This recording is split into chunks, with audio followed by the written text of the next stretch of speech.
darkness has weight. In the stretch of water between Savo Island and Florida Island, in the waters later called Ironbottom Sound, that weight pressed down so hard in the early hours of August 9, 1942, that breathing felt like work. On the bridge of the heavy cruiser USS Vincennes, the radar scope glowed with a dim, spectral light.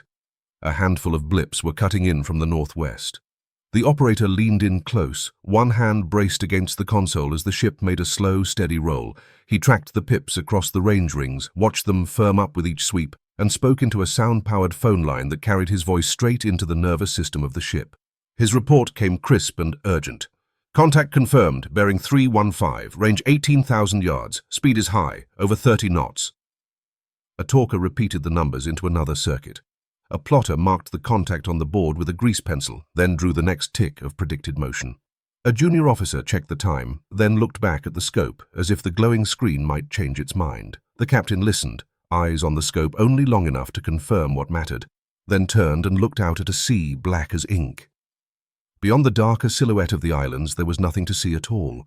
Radar had given him eyes, but the night had stolen every other sense. He issued the orders with the measured cadence of someone reading from memory. All hands to battle stations. Main battery. Train on the lead target. His words ran down voice tubes and across phones, translated into bells and running feet. Men moved through passageways by touch and habit, helmets clanging, life jackets pulled tight.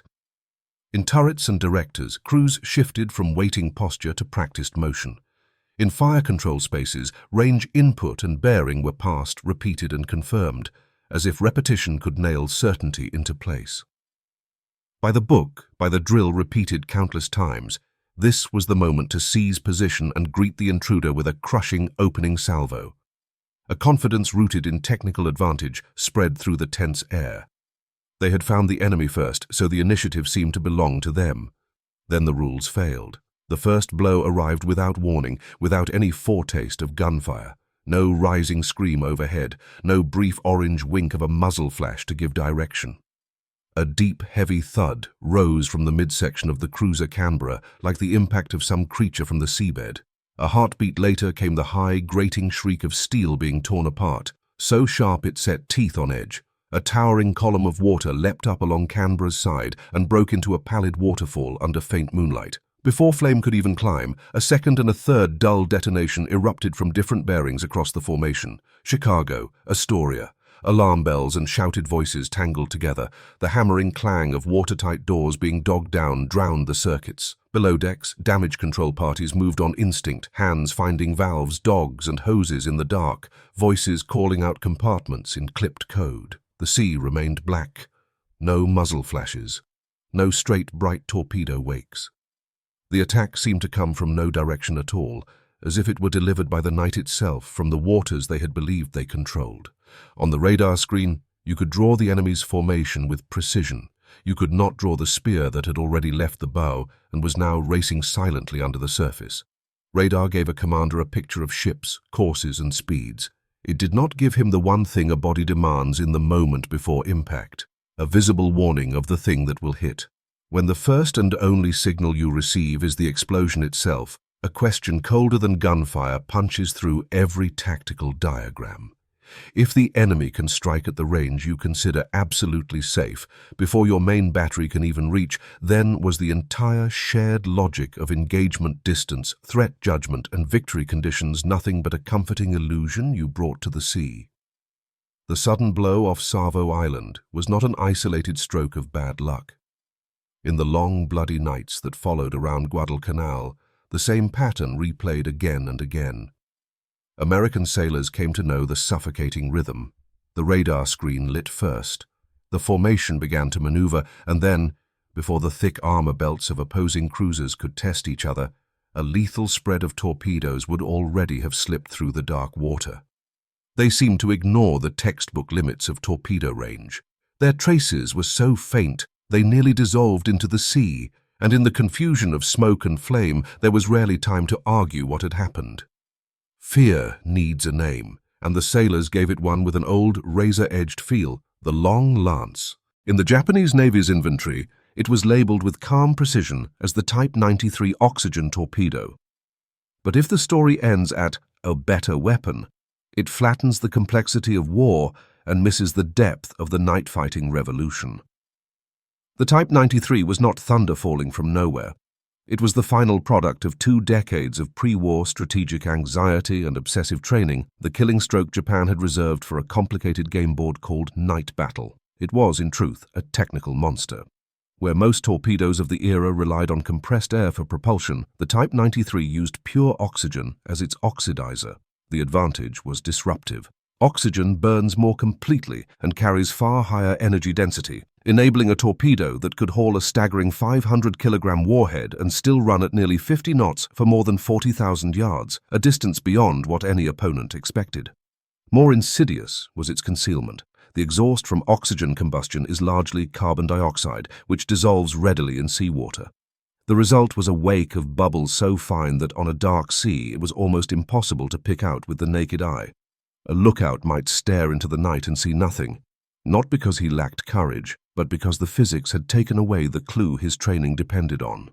These were not legends invented by frightened crews. After the war, engineers and analysts put numbers to them, and the numbers held. Yet cold steel needs a hot, tactical soul to make it a battlefield nightmare. What turned those specifications into terror was Japan's night attack philosophy, drilled into the bone. They believed that when aviation strength and overall industrial power might favor the opponent, the night was the domain that erased the imbalance and let a lean surface fleet exploit its unique skills. Resources flowed into night formation maneuver, complex communications drills, and gunnery torpedo coordination under extreme conditions. Sailors were trained to pick out hull shapes in dim light, to complete attacks by the brief flare of searchlights and star shells. Heavy cruisers were even reinforced in torpedo armament, transformed into fast, hard-hitting torpedo platforms that could swing at speed and, in a single salvo, blanket wide water with steel. The Type 93 existed to extend the killing radius of that entire system, built around preemption and the decisive first strike. It was not an isolated miracle, but the sharpest tooth in a machine designed for a particular way of thinking.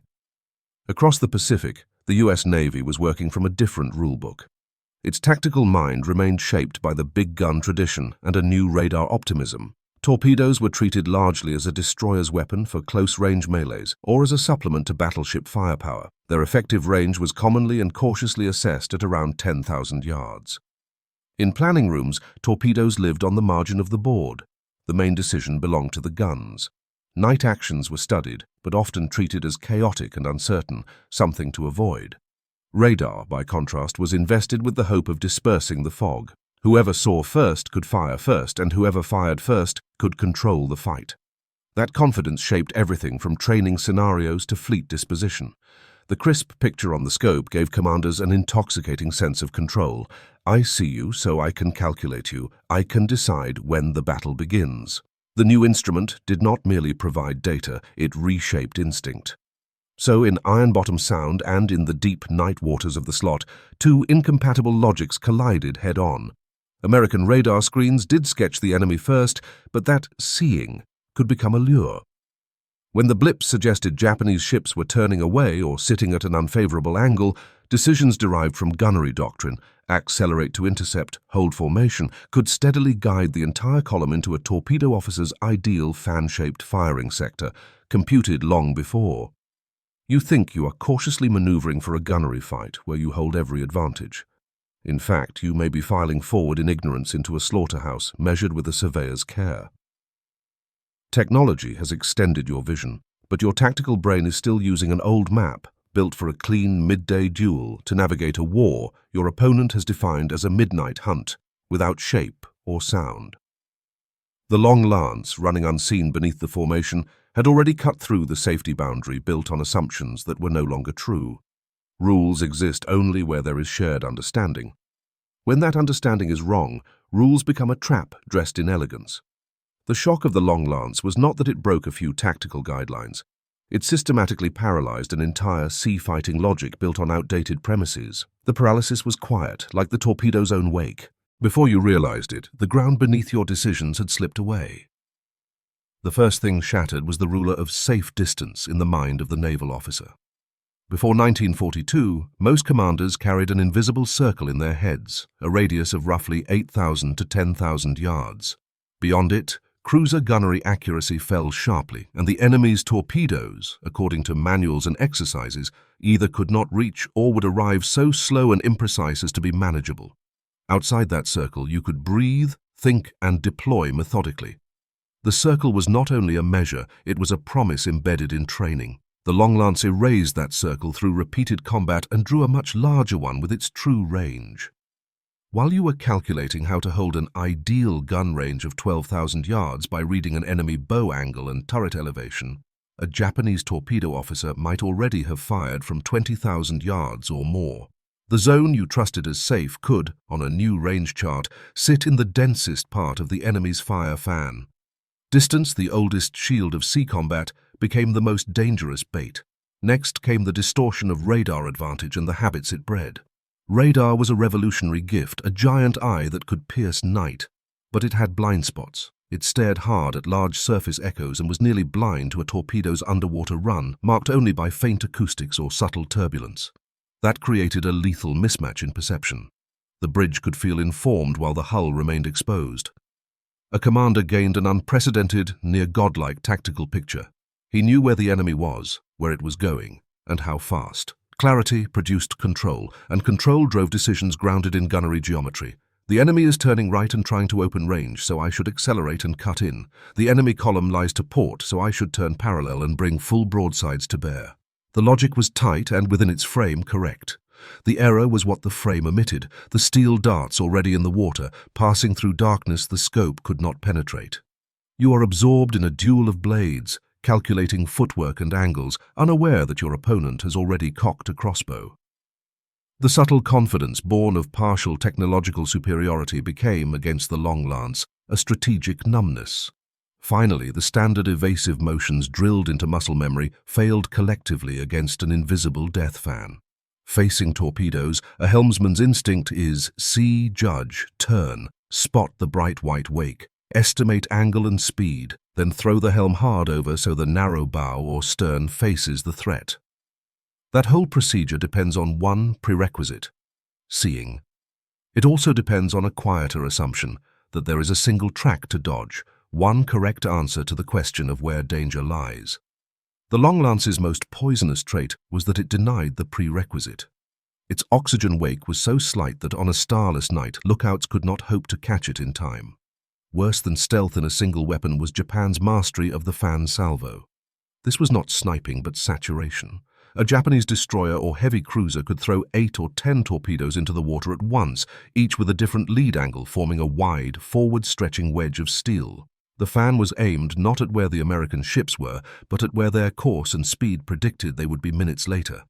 Many witnesses would later describe the same helplessness. It was not dodging an arrow, it was standing inside a sudden storm of unseen metal. Your captain might order full rudder. The ship would heel hard as sailors grabbed anything fixed, mugs and tools sliding, bodies bracing against bulkheads. A helmsman would feel the wheel fight back under his palms, as if the ship had become a living thing resisting panic. You might feel the bow narrowly escape an imagined track, only to hear the familiar, hopeless thud moments later on the other beam. You dodged one line and drove into another. Standard manuals had not taught how to solve a widening field of probability when the first clue arrives as impact. All of this collapse of abstract rules was condensed into a bloody clear experiment in cognitive freefall on the night of November 30th, 1942, at the Battle of Tassafaronga.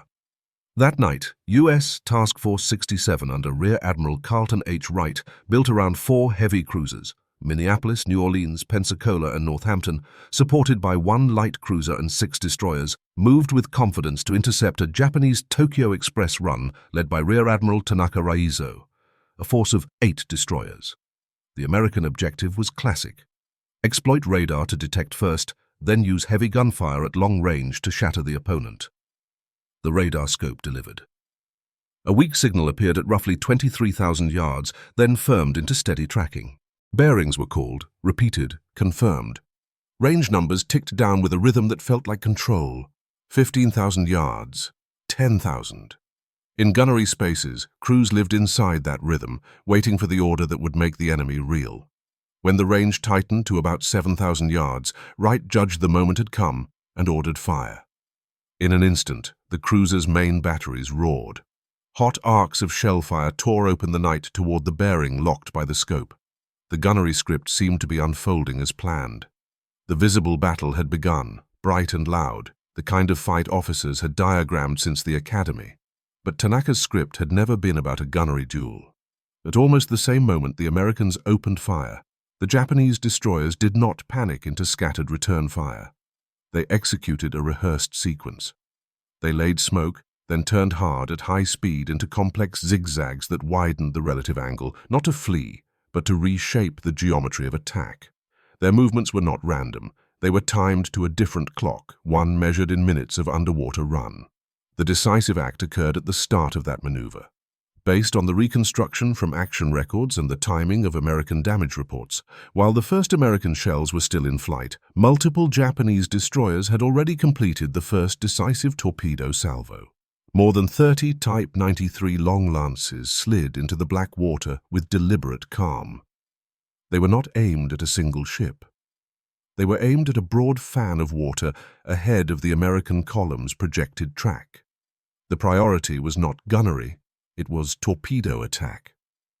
The fatal silence lasted less than 2 minutes.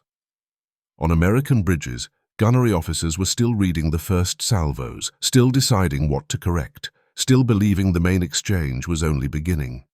Under the surface, the decision was already arriving. The flagship Minneapolis, leading the column, was hit first. A violent explosion tore into her port bow. The blast swallowed the sound of gunfire. The ship lurched as steel twisted and internal compartments crushed with a grinding roar. A towering plume rose, heavy with fragments. On deck, men were thrown off balance. Below, men felt the shock as a sudden punch through frames and bulkheads. Her forward turrets went dead under power loss and structural damage. Her speed collapsed from 30 knots to 5, and her bow began to sink visibly. Before the glare of that blast had faded, disaster chained itself to the ships behind. Orders came faster than the ships could obey, and each ship's emergency turn became another input into the enemy's already laid geometry. New Orleans, forced to avoid the flagship's sudden loss of speed, swung sharply to starboard.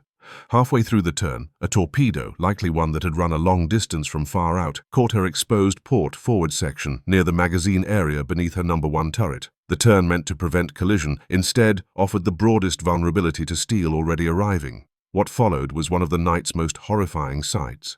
A smaller initial flash, then a giant fireball erupted from inside the hull, bright enough to feel like a second sun, accompanied by a deafening crack that seemed to tear the sky. The detonation was so powerful it ripped away New Orleans's entire bow forward of turret 1, as if a giant blade had severed it, and the torn section plunged into the sea. The shockwave could be felt on other ships farther out, while flaming debris and a tower of smoke became the most visible beacon in the night.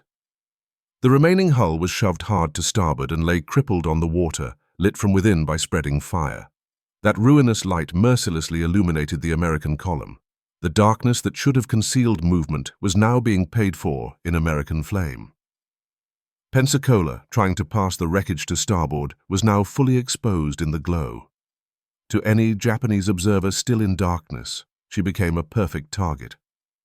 Soon, at least one torpedo slammed into her port aft engine spaces. The explosion wrecked her propulsion. Power failed.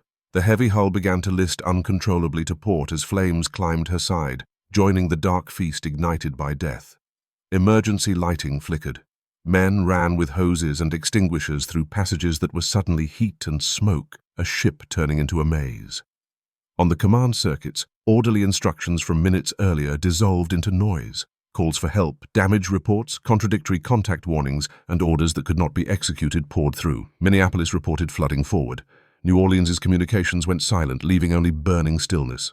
Pensacola reported loss of power and spreading fire. The neat column that had felt like discipline became, in less than 10 minutes, a scattered line of blazing, struggling steel. It was not only damage. It was the collapse of the script that had told them what the battle was supposed to be. Even the radar picture, once so clean, shattered into chaos. Friendly echoes vanished or lurched unpredictably. Interference and clutter bled into possible enemy returns. Smoke and flame changed the visual field, and sudden course changes shredded the plot into overlapping tracks. The battlefield map that had felt like certainty became a knot of confusion, and the staff who had trusted the scope now had to trust their own restraint. Yet in the fire, smoke and death, in a few bridges and radar rooms still capable of thought, a late icy understanding began to push through shock. These devastating strikes had landed just as the gunfight began, before the Rangers had closed into what anyone would call a knife fight. Lookouts and radar men shouted that no torpedo wakes had been seen at any point. Officers stared at the chart and at the clock and at the distances, and they understood the most humiliating detail. The enemy's decisive weapon had been launched on a timetable that did not care when American guns opened fire. The fragments began to assemble into a conclusion that chilled bone. The enemy had never tried to meet them in a gunnery contest. From the beginning, the Japanese had thrown the decision weapon from a distance Americans had not believed possible. The American opening salvos may have been distraction, or simply cover that bought seconds for the torpedo fan to do its work. What they had thought of as making contact and seizing initiative had been wrong at the level of definition. They had not entered a fist-to-fist brawl. Without knowing it, they had walked into an ambush, drawn with an extraordinary radius. The recognition that the rules had failed was born at last in wreckage and blood, and it was agony. But it was only the beginning, the first installment of tuition owed to a new curriculum. As the surviving ships withdrew, dragging damaged hulls behind a more cautious destroyer screen, as preliminary reports and shocking photographs landed on senior desks, a question larger than any single tactical failure rose like an iceberg. The old rules had been proven to be a map to the grave. On waters transformed by the long lance, what did the new law of survival look like?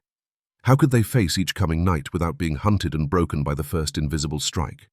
How could they reclaim the ability to see into the abyss and hit back? The tuition had been paid, and it was suffocatingly expensive. Tassafaronga, together with Savo and the other night-fighting wounds, dragged the U.S. Navy's earlier confidence down like a cold anchor and forced a painful surgery at the root of its thinking. Against the long lance, courage and more shells were not enough. What was needed was a new night battle manual, and its first page was no longer about defeating the enemy. It was about not being destroyed by the first unseen blow. The earliest changes took hold in the smallest, most critical realm, tactical discipline. A new iron rule, written in blood, was enforced quickly. Until the enemy force had been classified, especially whether it carried a long-range torpedo threat, commanders were forbidden to approach suspicious contacts for extended periods in a neat column holding a steady course and speed. The old approach formation itself, in the face of a fan salvo, had become an efficient trigger for chained explosions. New orders grew simpler and colder. Once contact was made, the first duty was not to claim the perfect gunnery position, but to order irregular maneuver at once. Accelerate, then slow. Make wide, unpredictable turns. The goal was no longer maximizing broadside fire. It was maximizing the enemy torpedo officer's difficulty in calculating the fan, making the lethal wedge hard to draw. Captains were warned again and again. A small, hesitant move on your scope can mark the boundary between survival and destruction on the enemy's plotting board. The philosophy of radar use was rewritten as well. Radar was no longer merely the tool to fire first. It carried a heavier responsibility. Early warning and threat classification. Operator training intensified. Crews were pushed to discriminate signal characteristics and to judge ship type at longer ranges, destroyer versus cruiser, with special attention to the Japanese destroyers that often carried terrifying torpedo armament. The screen became less a trigger for confidence and more a prompt for questions. Formations also began to experiment with radar silence and radar deception. They learned not to switch on carelessly and broadcast position and intent. Instead, they pushed destroyers forward for stealthy scouting or used a single ship to run radar intermittently as a lure while the main body approached from another direction. Radar advantage shifted in part away from seeing clearly and toward making the enemy uncertain. Destroyers became central. These agile, relatively expendable ships moved from escort supporting role to the forward feelers and shield of night battle. They were sent out more aggressively to conduct high-risk anti-torpedo patrols and close reconnaissance. Their task was not to soak up shells for heavier ships, but to probe, disrupt, and sometimes force likely torpedo platforms to reveal their intent or firing position sooner than they wanted. A destroyer that drew the first blow did not only die, it could also buy time for the rest. If a destroyer detected a torpedo wake, even at terrible risk to itself, the warning could buy the main body precious seconds to evade. It was a harsh form of consumption, necessary nonetheless, using smaller value to protect the more valuable core. Gunnery was not abandoned, but its priority and timing were tightened under strict discipline. New doctrine emphasized that full gunfire should be unleashed only after the primary torpedo threat had been avoided or suppressed, or at very close range where overwhelming advantage could be guaranteed. Blind firing did little against long-range torpedoes except expose position and provide reference points for star shells and observers.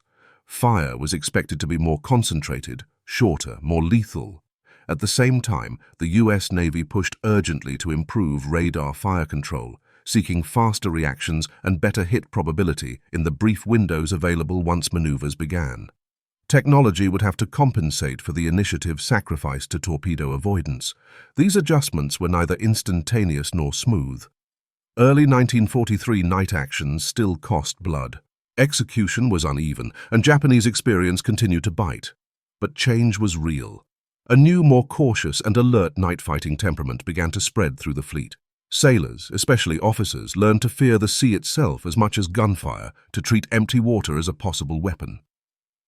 A blip on the scope no longer sparked only the impulse to fire. It triggered a chain of questions. Range, course, likely ship type, smaller echoes that could be destroyers. Whether the formation's own course and speed had become too regular. The discipline they tried to build was not about refusing battle, it was about refusing predictability.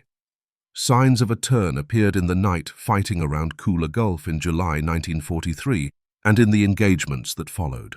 Losses began to come under control. The Tokyo Express began to meet more effective interception and punishment. The Americans learned not to conduct predictable parallel gunnery chases against Japanese destroyer columns at long range.